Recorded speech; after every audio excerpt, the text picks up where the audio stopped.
Bonsoir et bienvenue dans ce 19h30. Partout, les files d'attente s'allongent pour obtenir un test. À 2 jours de Noël, c'est la ruée pour se faire dépister avant les repas de famille, les départs en voyage ou parce qu'on est malade. Nous verrons que le système atteint parfois ses limites. La presse britannique en fait ses gros titres aujourd'hui. Le variant Omicron serait moins virulent que le variant Delta. C'est l'espoir auquel s'accroche toute la planète en cette fin d'année. Nous ferons la part de l'espoir et de la réalité.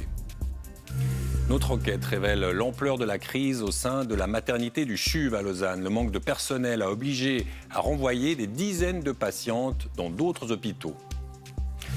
On va tenter de rire encore un peu en cette fin d'année assombrie par la Xème vague. Voilà bientôt 2 ans que les humoristes romans tentent de nous amuser tout de même avec la pandémie. Alors, y arrive-t-il encore? On le demandera à Thomas Wiesel. Bonsoir Thomas Wiesel. Bonsoir. Merci d'être avec nous. On terminera avec cette belle histoire, celle du retour de Silke Pan. Elle est paraplégique après une chute de trapèze il y a 14 ans. Et elle revient aujourd'hui au cirque de Noël à Moudon avec un numéro d'équilibriste. Il devient difficile d'obtenir un test à temps pour son départ en voyage, son repas de famille ou plus prosaïquement parce qu'on veut vérifier si on n'a pas contracté un certain virus. L'approche des fêtes de Noël et des vacances a massivement augmenté les besoins en dépistage et certains cantons peinent à satisfaire la demande. Jean-Baptiste Guillet, Loïc Delacour et Clémence von Lanten. Ils ont dû prendre leur mal en patience. À l'approche des fêtes de fin d'année, les Fribourgeois, comme les autres romans, ont été particulièrement nombreux à vouloir se faire dépister. Je suis enrhumée, j'ai des symptômes. Surtout avec les fêtes de famille qui arrivent, voilà, pour faire attention. Je pars en vacances demain. J'avais rendez-vous à 2h30. Et puis voilà quoi, je fais la queue comme tout le monde. Dans ce centre de dépistage cantonal, la demande en tests PCR et antigéniques a doublé ces derniers jours, si bien qu'il déménage demain à Forum Fribourg et que du personnel a été engagé. Raison essentielle pour avoir beaucoup plus d'espace, pour pouvoir accueillir les gens qui attendent à l'intérieur au chaud, et puis pour pouvoir de manière extrêmement claire séparer les flux symptomatiques et asymptomatiques. Face à la demande grandissante, la Confédération recommande aux cantons de prioriser les patients symptomatiques. La ruée vers les tests met aussi les laboratoires sous pression. Ici, on est passé de 400 à plus de 700 tests quotidiens. En 10 jours, le personnel a dû être doublé, mais on arrive quand même à saturation. On a toujours eu un délai de 24 heures, on commence à le dépasser un tout petit peu. Et surtout, communément, on pouvait absorber tous les tests qu'on recevait dans la journée et les faire le jour même, mais maintenant on doit les décaler souvent sur le lendemain. Si la situation est tendue, les tests PCR et antigéniques ne manquent pas. Là où les grossistes peinent à s'approvisionner, c'est en autotest, notamment dans certains cantons, comme à Fribourg, où les pharmacies doivent même les rationner. Pour l'autotest, on peut parler de pénurie. Les gens ont vraiment eu une très très forte demande ces derniers jours. Et puis on doit attendre la suite. Les fournisseurs promettent des livraisons, mais dans des délais de plusieurs jours, voire plusieurs semaines. Face à cette pénurie, de grandes enseignes ont flairé la bonne affaire et proposent des autotests dans leur catalogue. Et l'arrivée du variant Omicron va augmenter sans doute le besoin en tests. Ce nouveau variant se répand beaucoup plus vite que les précédents, mais il serait moins virulent. C'est d'ailleurs la nouvelle qui fait la une de tous les quotidiens en Grande-Bretagne aujourd'hui. Omicron serait moins susceptible de provoquer une hospitalisation. C'est peut-être la bonne nouvelle que le monde attendait. Mais attention, la contagiosité du virus pourrait malgré tout provoquer la surcharge des hôpitaux. Pascal Jeanneret. L'effet des spikes mutantes d'Omicron sur les populations humaines commence à se dévoiler. Plus contagieux que le Delta, c'est certain. Moins sévère, ça se précise, selon 3 études parues ces derniers jours.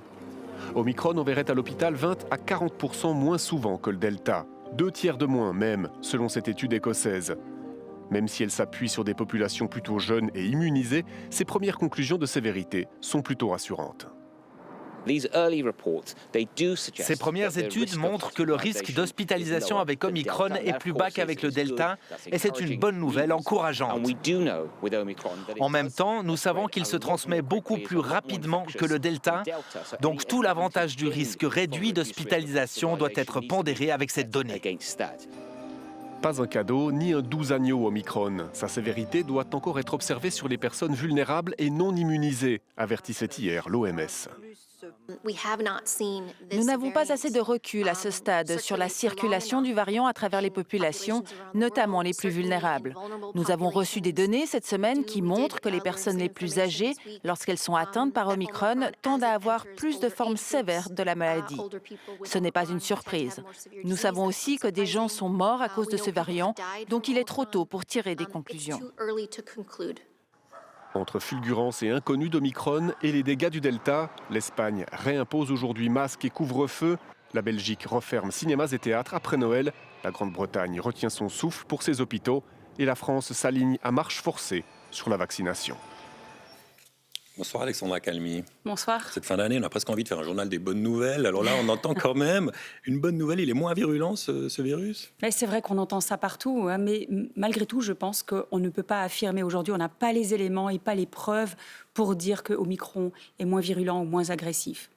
Bah, tout de même, c'est encourageant, hein, c'est ce qu'on nous dit en Grande-Bretagne. Oui, mais vous l'avez très bien dit dans votre reportage, on regarde, peut-être qu'on ne compare pas les bonnes populations, puisqu'on regarde des jeunes qui étaient immunisés, puis qu'est-ce qui va se passer dans une population plus âgée, plus à risque, avec des gens qui ne sont pas immunisés. Je crois vraiment que c'est trop tôt pour dire qu'il est moins virulent. Ceci dit, même s'il était moins virulent, il reste quand même un virus dangereux qui nous inquiète. Parce que par sa transmission, par le fait qu'il déjoue les vaccins, ça reste un virus dangereux. Il est déjà à 30% à Genève, hein, c'est officiel, ça va très très vite. Est-ce qu'on peut imaginer un scénario où ça monte très vite, ça descend très vite aussi, puis après, en printemps, si on survit à cette vague, on est bon? Alors, vous êtes très bon, Madame Soleil. Moi, je me lance plus dans les prédictions. C'est vraiment difficile. Ce qu'il faut voir aussi, c'est que nos hôpitaux sont surchargés aujourd'hui par la vague Delta, par la 5e vague qui contient des patients qui sont atteints du variant Delta. Donc, c'est pas qu'on est au creux d'une vague et puis on attend la prochaine. C'est qu'on a déjà beaucoup de personnes dans les hôpitaux. Puis les hôpitaux sont surchargés. Alexandra Calmy, en tout cas, une bonne nouvelle qu'on peut confirmer, c'est ces autorisations pour des nouveaux traitements, des antiviraux. Il y en a 2 aux États-Unis, c'est Pfizer et Merck. D'abord, Pfizer, c'est antiviral. Est-ce que ça peut nous aider? Oui, alors déjà, les antiviraux pris par voie orale, ça, ce sont vraiment des bonnes nouvelles. Ce sont des bonnes nouvelles parce que Omicron nous met la pression, justement, puisqu'il déjoue les vaccins, il déjoue aussi les traitements par anticorps qu'on avait avant. Donc, on avait besoin de nouveaux outils et ces outils sont en train d'arriver. La molécule de Pfizer semble encore plus efficace et très efficace. On verra dans la vraie vie si ça se confirme. Mais de toute façon, je crois qu'il faut dire que c'est une très bonne nouvelle de pouvoir traiter tôt et prévenir les hospitalisations. La Suisse va en acheter de ce médicament. Oui. Ouais, ça va se faire, on imagine. Est-ce qu'on a les données? Parce que souvent, c'est les communiqués de presse, c'est Pfizer qui vous dit « oui, il est très bon », et puis vous n'êtes pas sûr. Là, est-ce qu'on a les données brutes? On a les données, on a des données brutes, on a des données qui ont été transmises à l'Office fédéral de la santé publique, mais on n'a pas encore les papiers qui ont été revus par d'autres scientifiques, donc revus par des pairs, comme on dit. Donc, on attend encore, effectivement, d'avoir des données revues par des pairs. Mais on a quand même des données qui sont encourageantes, je crois qu'il faut le dire, alors, effectivement. Pas parce que c'est Noël. Mais c'est Noël, pourtant. Pfizer, il semble meilleur que le médicament de Merck, c'est juste? Oui. Clairement, le médicament de Merck, d'ailleurs, proposé par la FDA même aujourd'hui ou validé aujourd'hui, seulement dans certaines indications, quand on n'a pas accès à d'autres médicaments, c'est un médicament qui ne serait efficace qu'aux alentours de 30%. C'est vraiment pas si encourageant que ça, mais ma foi, on en dispose au cas où et je crois qu'on ne peut pas cracher dessus non plus. Oui, on prend ce qui vient, effectivement. Merci beaucoup, Alexandra Calmy. Merci. C'est une information de notre rédaction. Un enseignant du collège de Saint-Maurice-en-Valais risque le licenciement désormais. Il vient d'écoper d'un avertissement pour avoir envoyé des messages inappropriés à une élève. Mais notre enquête révèle ce soir que ce n'était pas la première fois qu'il commettait un tel dérapage. Romain Carupt. Les échanges ont duré 3 mois, entre septembre et décembre. Des messages WhatsApp dans lesquels le professeur âgé de 52 ans complimentait, entre autres, son élève de 16 ans. De toute façon, je sais bien que tu es l'unique, la meilleure, la plus belle. Je sais que je ne devrais pas dire ça, mais tu es une pure merveille.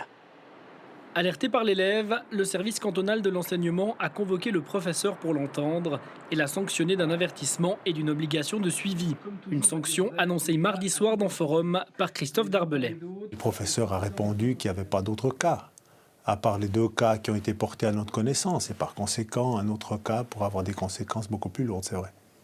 Jusqu'au licenciement? Bien sûr. Au cours de notre enquête, nous avons pu établir que ce professeur a déjà écrit à d'autres étudiantes sur plusieurs années. Il aurait donc menti aux autorités de l'instruction publique valaisanne.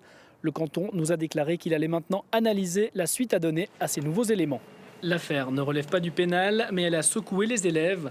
Une cinquantaine d'entre eux ont signé une pétition pour que de tels agissements ne puissent plus jamais se produire. De son côté, la direction rappelle que des outils sont déjà à disposition. La possibilité de parler à la direction, à l'inspecteur, au proviseur. Il y a aussi 4 médiateurs dans l'établissement qui sont bien sûr à leur disposition. Et puis on va réfléchir à pouvoir libérer un peu la parole pour que les gens puissent parler facilement. Un peu après 17h ce soir, le professeur en arrêt maladie a écrit à ses élèves qu'il ne reviendra probablement plus en classe. La fin de l'année, c'est la période des fêtes. C'est aussi un moment où on peut se sentir très seul, un sentiment renforcé par les mesures sanitaires. À Lausanne, la ville relance son action de visite pendant les fêtes. Des jeunes, des personnes sans emploi rencontrent les habitants à leur domicile. Reportage Loïc Delacour.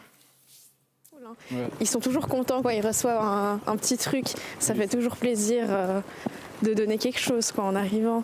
Nelson et Tania font partie des 8 binômes engagés par la ville de Lausanne pour la 2e édition de son action Une visite pour les fêtes. Objectif, soutenir les personnes qui se sentent seules.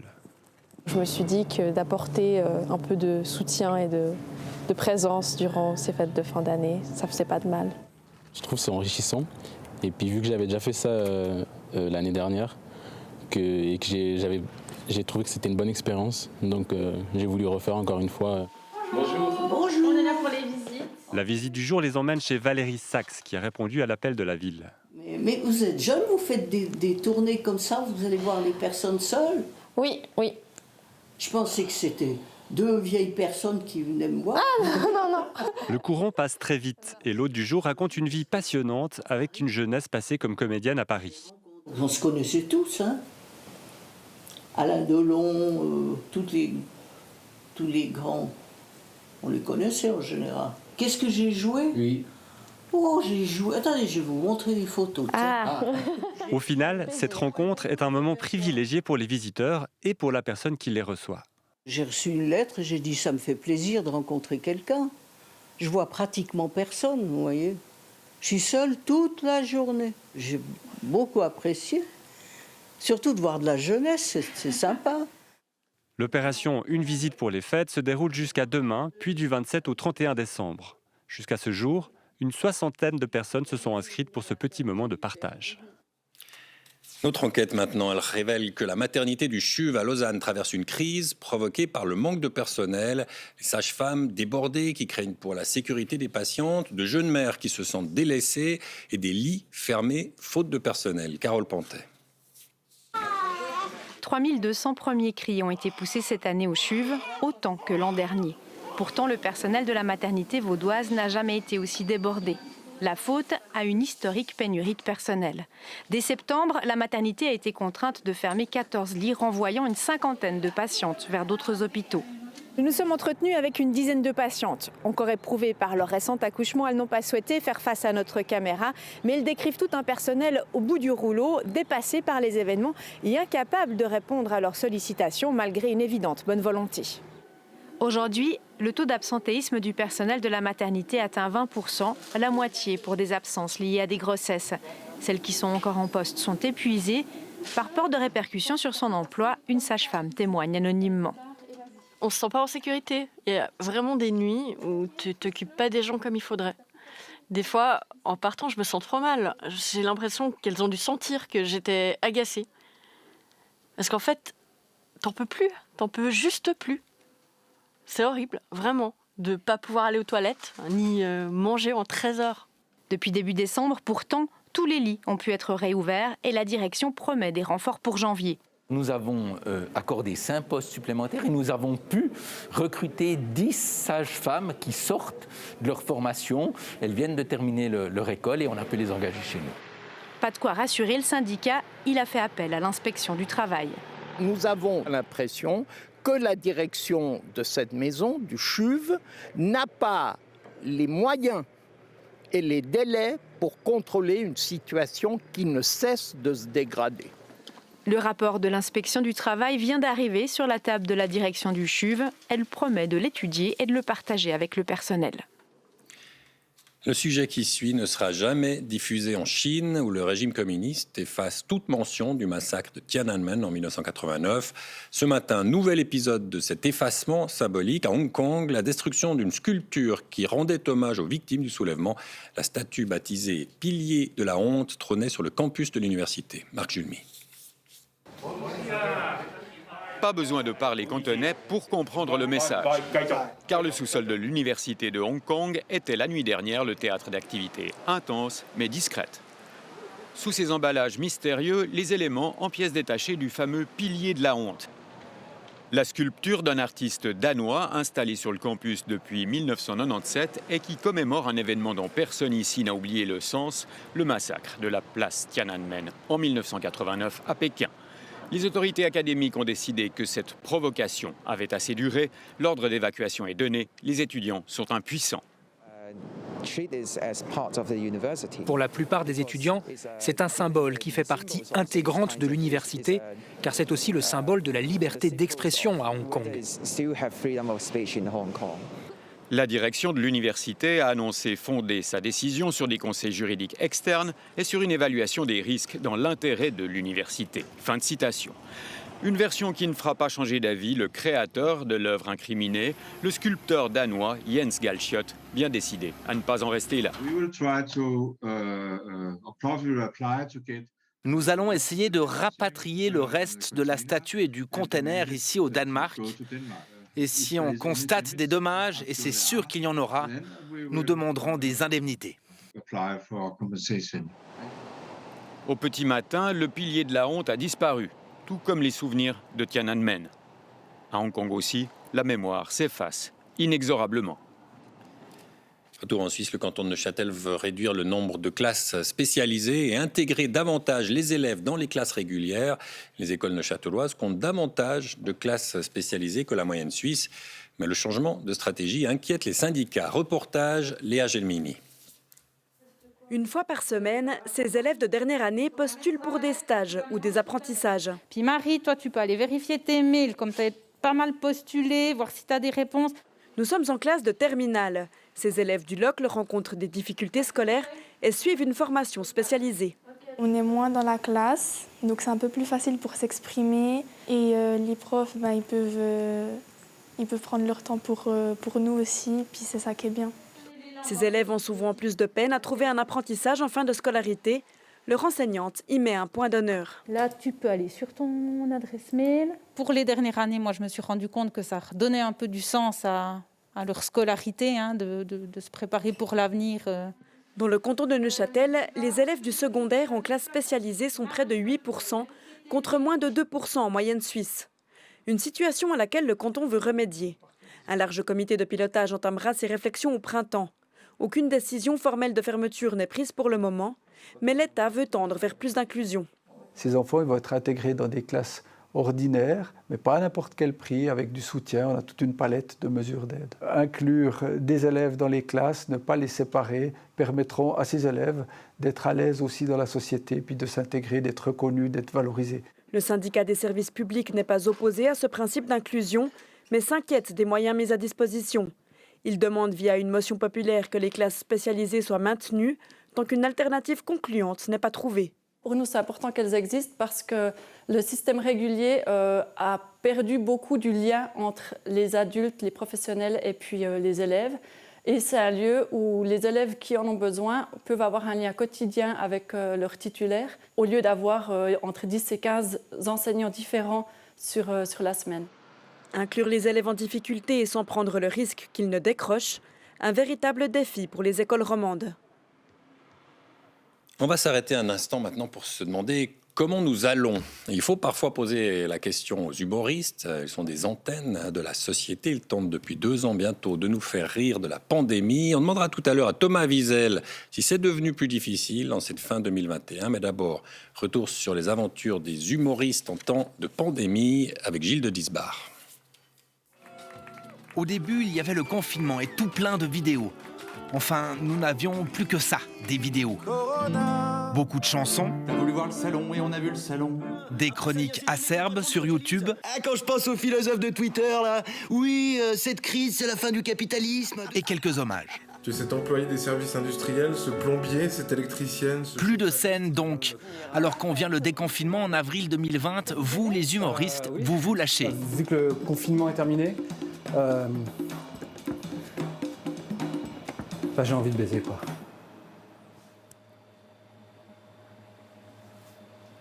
Moi aussi. Toujours en vidéo bien sûr, car il faut encore attendre la réouverture tant espérée des salles en juin. Oui, merci pour les applaudissements. On les a prêtés quelque temps aux soignants, mais là c'est bon, on les récupère. Et puis bam, deuxième vague, trop, c'est trop. Ensemble, vous vous engagez pour le respect des mesures sanitaires. Plus on respecte les mesures, plus vite on pourra retrouver nos libertés. Et contre ceux qui sont contre, comme dans ce sketch sur les anti-masques qui vous a valu Thomas Wiesel, bon nombre de commentaires sur les réseaux sociaux. Là, tu attaques un sujet qui concerne tout le monde. Un humoriste ne prend pas position, sinon il fait de la politique. Mais ces remarques maintenant, vous les assumez, non ? Car avouez-le, au final, quelle est drôle cette crise sanitaire, avec ces conférences de presse fédérales que vous vous délectez de commenter, cette dictature sanitaire, nos manières hygiénistes, sans oublier les complotistes, une véritable source d'inspiration. Et quand sur scène, vous parlez avec votre public... Ça fait longtemps que vous suivez ce que je fais ? Depuis le Covid. Vous lui devez bien un peu de votre renommée au Covid. Bonsoir Thomas Wiesel. Bonsoir Philippe. C'est vrai ça a été un peu un fonds de commerce le Covid pendant ces 2 ans? Moi qui fais souvent des trucs sur l'actu, j'ai pas eu tellement le choix quoi. Vous parliez beaucoup du Covid quand même. Oui, nous aussi. Ouais, je sais, mais du coup on a parlé de ce qui se passait et c'est vrai que ça a pris un peu toute la place. Est-ce qu'on arrive encore à en rire? Est-ce qu'on s'en amuse encore ou franchement vous êtes comme tout le monde lassé?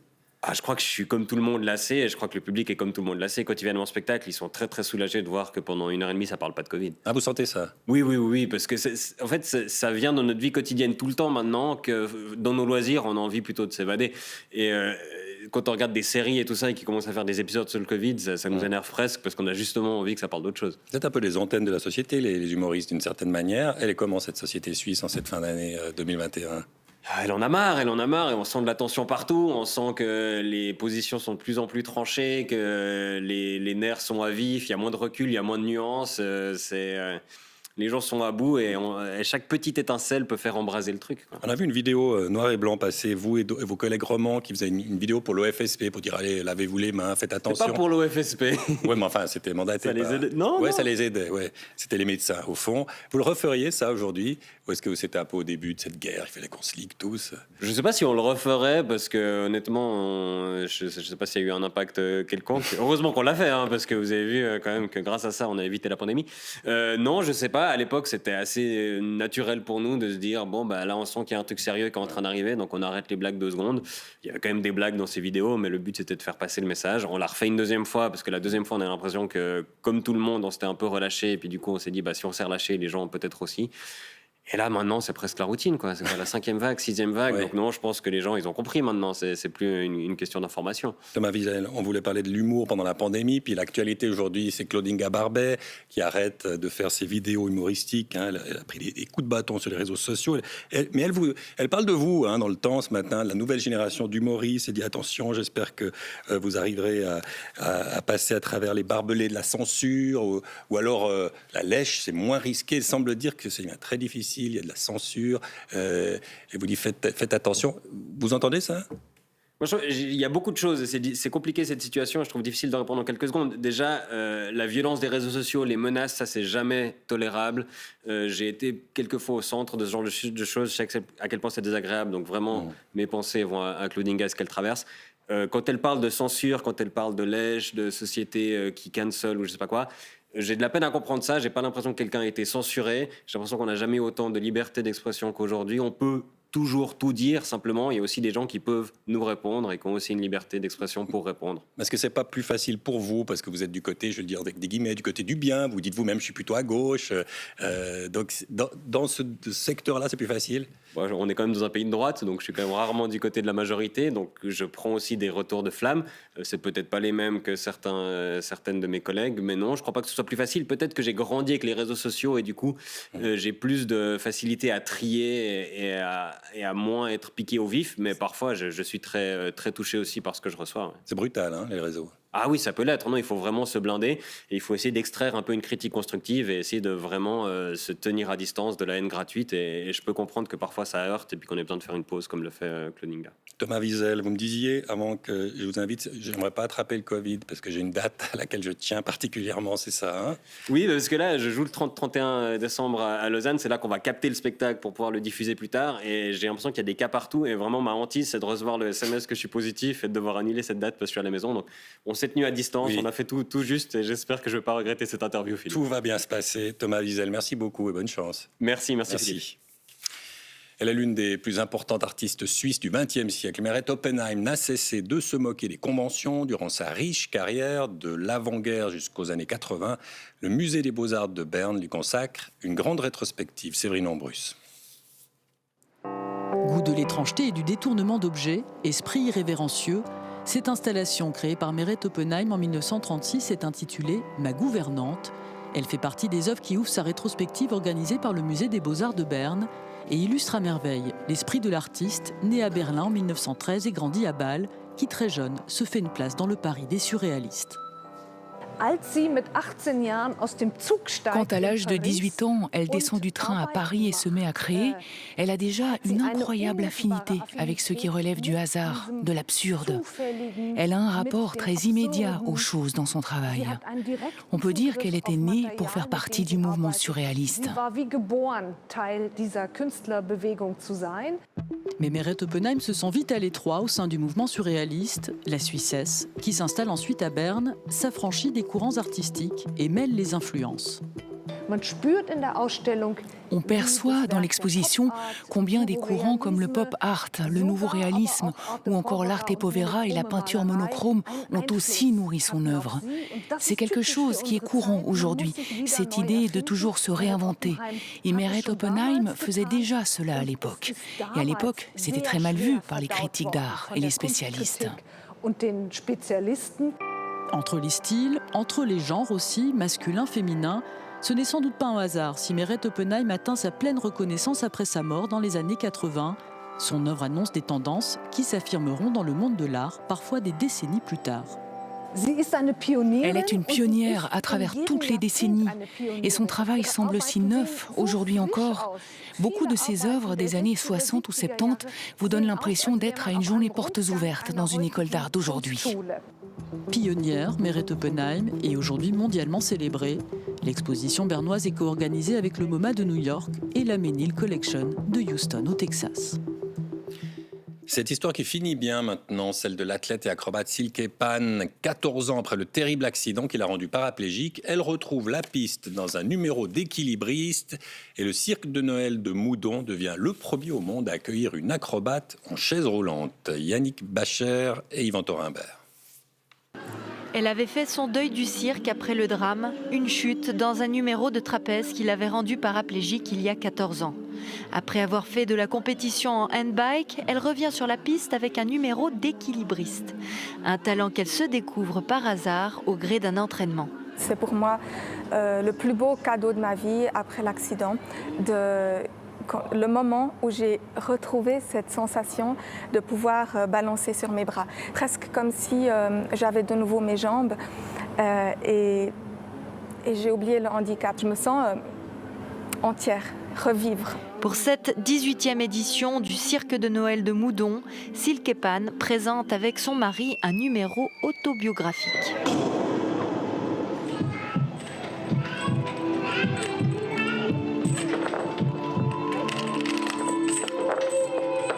Pour le couple, revenir au cirque, c'est vivre un rêve éveillé. C'est le retour à l'imaginaire, c'est le retour au fantastique, c'est le retour à tout ce qu'on a aimé et qu'on a dû délaisser pendant 14 ans. Une sorte de retour aux sources pour ce couple qui puise sa force dans l'amour. Silke est mon épouse. Je l'aime, je l'ai épousée et avec tout ce que ça veut dire dans le véritable, la consécration de l'amour. Et puis je suis son couteau suisse. On fait tout ensemble. Avant l'accident, j'étais une artiste. On s'était mis ensemble, on s'était choisi pour la vie en tant qu'artiste. Après l'accident, j'ai jamais voulu être un fardeau. Depuis l'accident, Silke ne fait que d'ouvrir des chemins, de créer des voies. Elle a fait tous ces défis sportifs qui n'ont jamais été faits avant. Elle marche avec un exosquelette, elle rentre au cirque en tant qu'acrobate. C'est complètement fou. Le cirque de Noël de Moudon est d'ailleurs le premier au monde à inclure une acrobate paraplégique dans sa programmation. Un message fort pour le public. J'ai envie de leur transmettre ce message de dépassement de soi, d'espoir, ce message de la force intérieure, qu'on peut être cassé par la vie et qu'on peut se relever et qu'on peut se remettre debout d'une manière différente.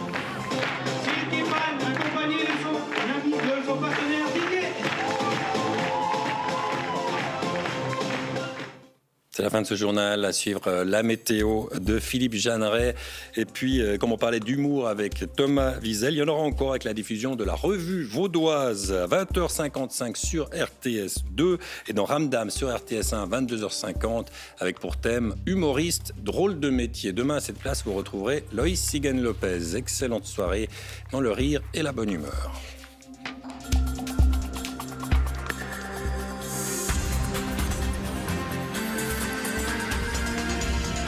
Suivez l'information en continu sur RTS Info.